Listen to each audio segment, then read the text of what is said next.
Jane's increasingly volatile marriage, she meets Matthew. And Matthew, thoughtful, kind, brave, makes her believe in the possibility of a better life. So that's the synopsis.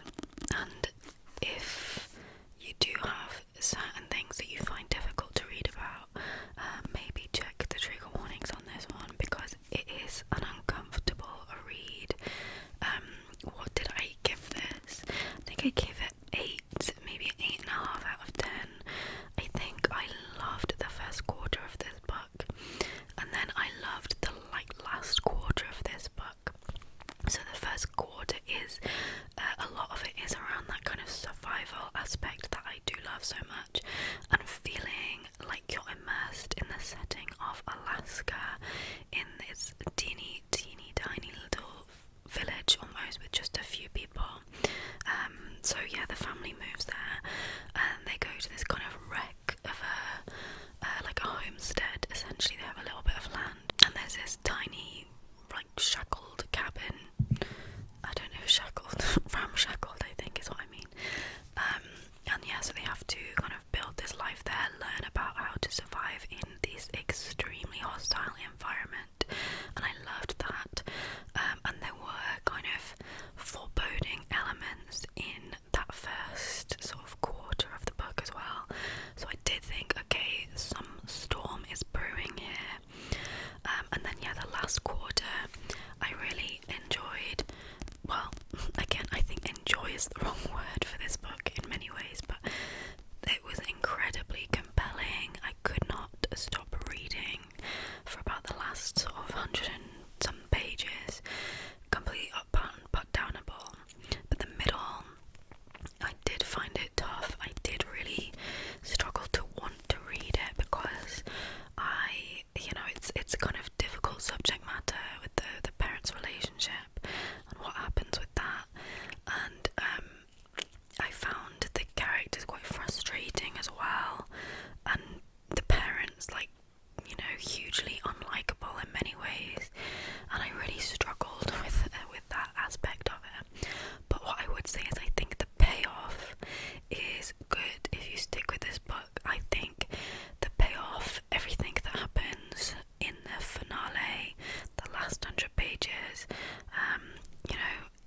it still can be kind of difficult reading at times, but I enjoyed where the story went eventually. But yeah, difficult to read, and it made me feel kind of guilty as well, because I had to keep reminding myself to sort of sympathise and empathise with the mother more, because her lack of action in certain ways I really struggled to comprehend, and it was very frustrating. But I did have to keep reminding myself, this is something that does happen. And also I think there's like a really one sentence buried somewhere in the beginning of the book, I think, that says basically the parents, they conceived Lenny when I think the mother was 16. However, the father was something like 25,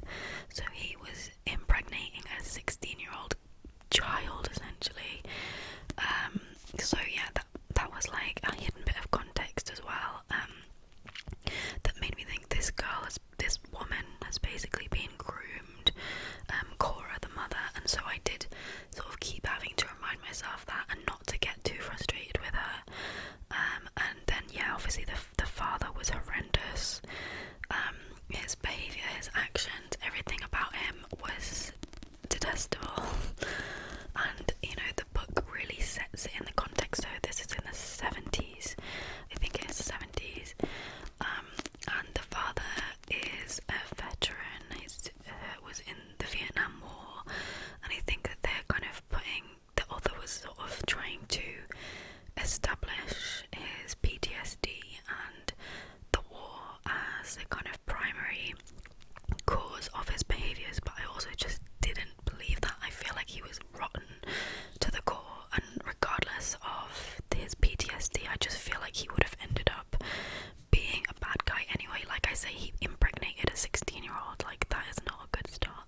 outside of it. I did enjoy Lenny. I thought she was quite a good main character, and I also really loved some of the side characters like Matthew and a large Marge as well in particular. So yeah, really did enjoy. Again, not enjoy. I'm glad I read this book, but yeah, not the easiest of reads, I would say.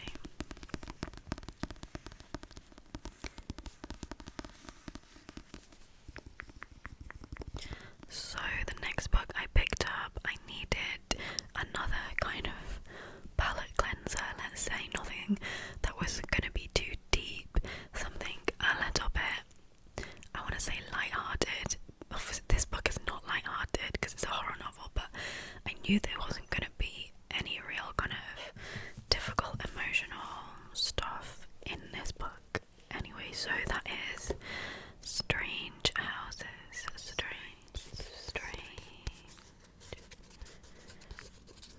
Houses. Strange Houses by Uketsu. Which I heard about this book somewhere on a random YouTube channel, I think it was, because I heard about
it's just so easy to fly through, and you do want to know what's happening. It's definitely compelling. So yeah, this author has another book called Strange Pictures, which I think I will probably pick up at some point because I just really liked the premise of it. I also love the day glow pink front cover. It's kind of unusual as well.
things that just doesn't go away overnight. There are so many implications and ramifications that are kind of even passed down through generations. So yeah, the like long-lasting effects of things like slavery, or just general terrible things that humans can do, like war, for example, even. But yeah, obviously this book, it does focus on slavery, so yeah, the kind of the harms of prejudice and the long-lasting effects of that, and the rifts that it will cause for generations, essentially. And then also the kind of, like I touched on, the inherited aspect of it, not only of kind of the inherited prejudices and biases, but also inherited kind of mental health problems, and kind of inherited shame. So in that sense, this does feel super modern in terms of the themes. So yeah, I think my expectation on this book though was maybe a little bit higher than it ended up being. I kind of felt like this was going to be a 9 or a 10 out of 10, and I think I would give it probably 7.5 out of 10. I did enjoy some of the settings though, like when they're married and you see they live on this kind of estate basically, and it just feels like you're there with them on this beautiful island, with like dense jungle kind of surrounding them and the sweltering heat. It just really felt like you were there in that sense. And yeah, interesting characters, interesting themes, but I don't know how much this book will stay with me. I don't know how much I don't think in a couple of years' time I'm going to be thinking about it. I probably won't be thinking about it in like 6 months' time, so yeah, for that reason it's just not like a 9 or a 10. But yeah, glad I read it for sure. And I thought the ending was also really, I don't know why my brain won't engage at the moment. Yeah, the ending was just really impactful, I guess I'll say. Really, that was very memorable. And how it tied back to Jane Eyre as well. The fourth book that I picked up was Robinson Crusoe by Daniel Defoe. And I didn't realise just how old this book was. I thought this was maybe written in the 1800s or something, but this was written, I think it was published right at the start of the 1700s, so this is old, and you can really tell. I did not actually like this book at all, and I was quite close to DNFing it, I'm not gonna lie. So I would probably give it maybe a 2 or 2.5 stars. Not stars. If I've been saying stars, that's just a habit. I mean out of 10. 2.5 out of 10. So yeah, I feel like we all know the story of Robinson Crusoe. Guy gets stranded, shipwrecked on a deserted island and has to live there, make his life there, etc. And I partly picked this up. I mean, it's been sitting on my bookshelves for maybe 2 years. But after reading The Great alone, I wanted to read more survival that was going to be, let's say, maybe cozier or just not as traumatic. So I thought this might be good for that. And I should have loved this book because of the survival aspect to it. But even that did not land with me. And, okay, so this being written when it was written, of course, is going to feel quite alien. So to me as a modern reader, so actually the the general vocabulary wasn't that hard to understand. There were no issues with me understanding what it was saying, but it was like the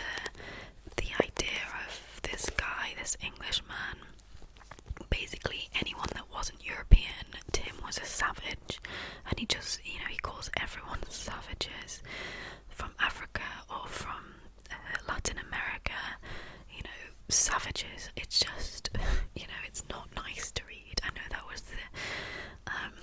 that was the thought at the time, but you know, it doesn't make it pleasant to read. There's also a lot of religious stuff in here, which isn't really my kind of thing. But you know, these are things that I'm reading an old book, of course. Like you have to deal with these things. You know, that's not a reason not to like them, because they're products of their time. The reason I didn't like this book was I just didn't think the pacing or the writing was good. It did not draw me into the story whatsoever. I did not connect to the character. This is first person. You should feel you're kind of living it with the character. You should feel a connection to the character. I didn't feel any of that. It was just a kind of blank outline of a person, and the tiny bits of him that I did see I didn't like anyway, like in terms of being condescending and thinking he was, you know, lord and master of all he sees basically, and kind of self-pitying as well.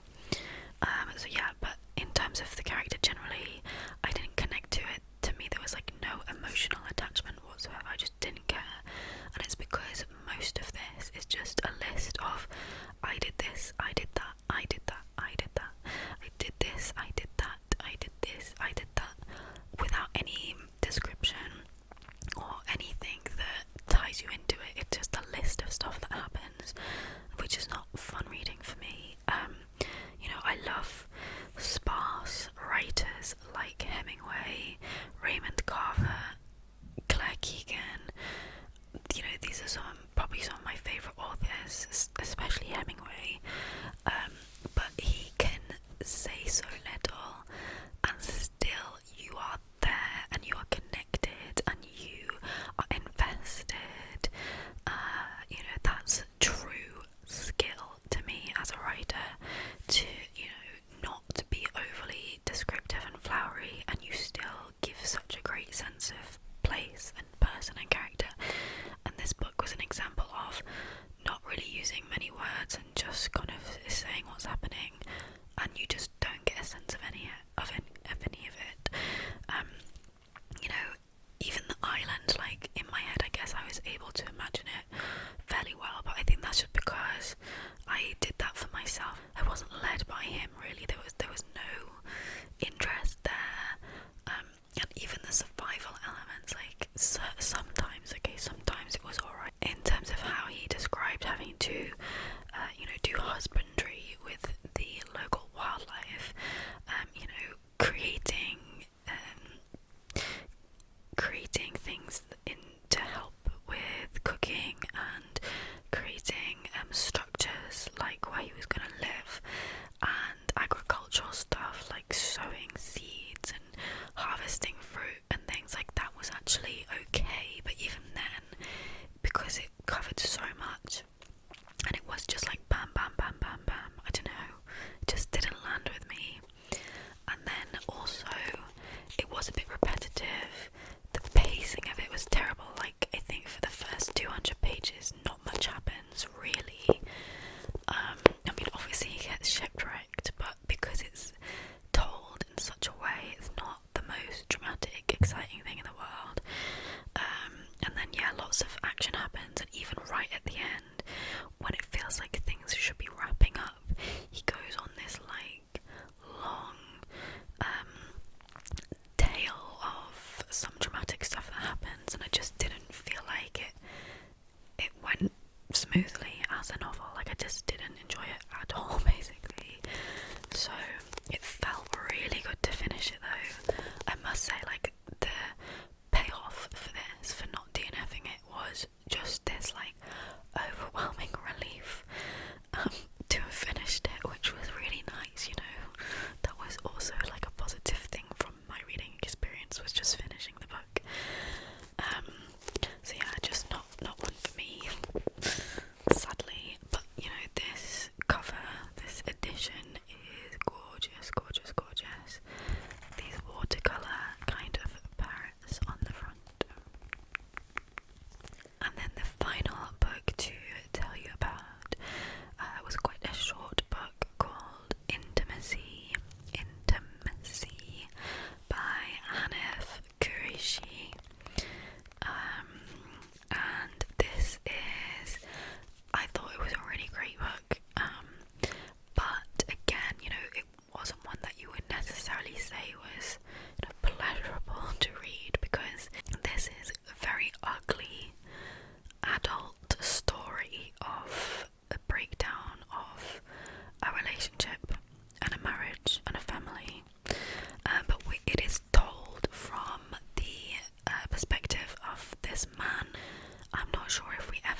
learn his name, but it's basically takes the course of pretty much just one evening, and he is planning to leave his wife and two young boys in the morning without really saying, without telling them, just gonna leave a note and go. And it's his musings and thoughts and kind of memories in this night. That's why it's ugly and hard to read. Not hard to read, it was very good, it was really well written, and I thought it was great. But yeah, it wasn't, again, not fun. It's not a fun subject matter. I definitely am planning to read a couple of very lightweight stuff in the next month. But yeah, it's touching into the unreliable narrator, because half of what he's saying he's kind of trying to convince himself, well, maybe not even himself, but just the reader, because he does refer to you, and it's almost unclear who the you refers to, whether it's, his wife or his mistress or his children or just you as the reader. But yeah, he's kind of trying to put across this story of, what I'm doing is justified for all these different reasons. But you can definitely see, from the get-go, it's quite apparent that he is not a great person, but then he sort of tries to convince you a little bit on, the philosophizing and the moralizing and what a difficult childhood I had, or difficult life I'm living, and I have to do this, la la la, and it's like, you're not though. He drops in these tiny little mentions of some stuff, even stuff that he'd done a long time ago, a couple of things in his childhood, and you're like, wow, you are a bad person.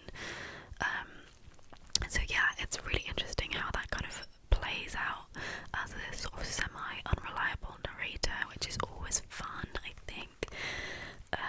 Some really amazing kind of thought-provoking quotes and things in here, but I imagine this could definitely be quite triggering to people, because it is horribly toxic, really, and some of the stuff that he's kind of saying, it definitely almost goes into kind of toxic masculinity feeling, and just as you build up this picture of all the bad stuff that he's done,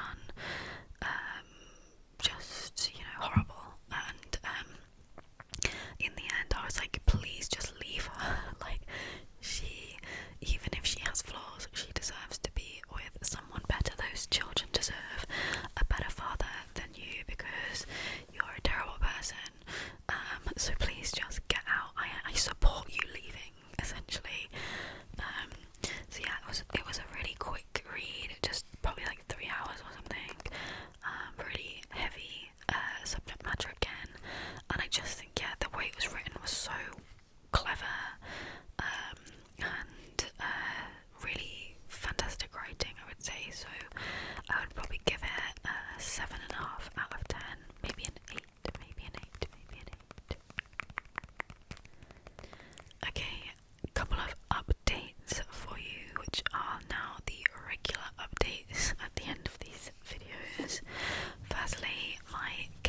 Schrodinger's cat, the subject matter always really annoys me. When people have mentioned it, it gets my blood kind of boiling. I feel like you've probably heard of it, but it's like the idea around quantum physics, and the kind of setup would be there's a cat in this kind of sealed box that you can't see into, and I think it's like, there's either food or poison or something, or maybe it's a gun, but whatever, there's a scenario where the cat, if something triggers like the gun or the poison dispensing, then the cat will die, because it's kind of set up with these quantum particles where you kind of you can't predict, you can't know how they're going to behave, unlike other particles, like regular particles. So the idea is that because you know both outcomes are equally possible, like whether the gun fires or the gun doesn't fire, the cat is kind of both alive and dead at the same time. I think is kind of how it's been sold to me, and that's only because we don't know until we look in the box whether the cat's alive or dead. But to me, that's just so stupid. Like, the cat to itself is definitely very much either alive or dead, and just because a stupid human can't see it doesn't mean it's not the case. Like, it's not in dual states at once. The cat is not both alive and dead at the same time. The cat is only one thing at once of those things, unless you're talking about like multiple universes, which this is not talking about. So anyway, I'm massively ranting there. I just think it's like, when you frame something like that, that is the problem with humans. Self-centered belief of like everything is how you see it. The world revolves around your view of things and your interpretation of things, and it annoys me. So anyway, let's move on. I read another one. The other book that I read was by P.G. Wodehouse, who is the author of Jeeves and Wooster, and it's called Cats Will Be Cats. I've not read any of his stuff before, but I really enjoyed that one. It's very silly, but I liked it, and it was basically this man has to take care of his uncle's cat while his uncle is away, and this cat, before he's taking care of it, is like this, polished, fancy, like genteel cat that never gets in any trouble. And then when the nephew is looking after it, he becomes kind of a feral alley cat who's always in fights and is like going around with fish bones hanging out of his mouth, and is just like wild cat. And then he's worried because his uncle is coming back unexpectedly, and he's like, oh my god, what are we gonna do? Half his ear's missing because he's been in fights and things like that. And anyway, the story kind of gets a bit more convoluted. It involves like someone trying to escape a marriage, or like a marriage proposal essentially, and the cat is kind of takes the forefront of what happens. But yeah, I really enjoyed it. It was very silly, but it was quite funny, and I felt like the cats were very much brought to life in it, which was nice.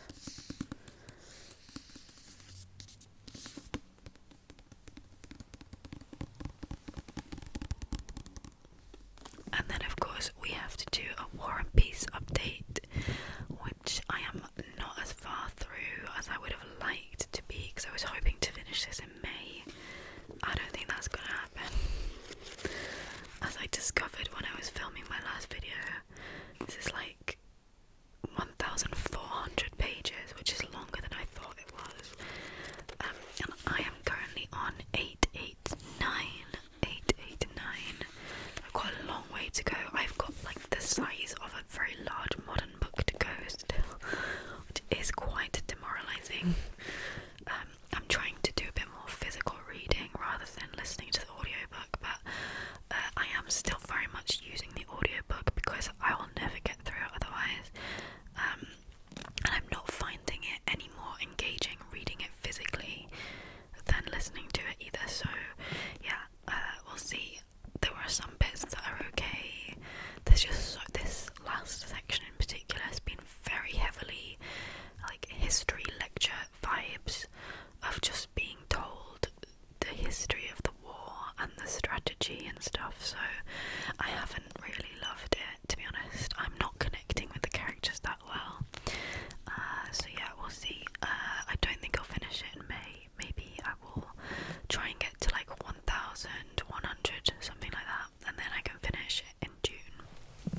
Crusoe took about half of that time. And yeah, the rest of them much better.